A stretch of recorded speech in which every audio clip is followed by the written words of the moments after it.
সকাল গড়িয়ে পরদিন বিকেলে সুমনের জ্ঞান ফিরে আসে। আরিফ নেই। কবরস্থানের পাশে পড়ে আছে বাইক, ছিঁড়ে যাওয়া গলায় থাকা তাবিজ, আর কিছু লাল ফুল ছাড়া কিছুই নেই। সুমন দ্রুত কবরস্থান ত্যাগ করে বাড়ি ফিরে যায়। বাড়ি ফিরে ফোনে আরিফের নাম্বার ডায়াল করে, কিন্তু বারবারই ফোনটি বন্ধ পায়। পরে রাতে সুমনের ঘরের দরজায় টোকা পড়ে।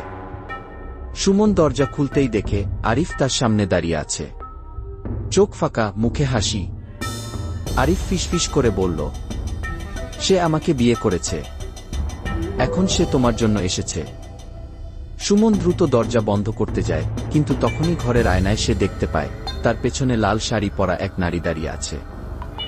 চোখ নেই, মুখে হাসি, গলায় বিয়ের মালা।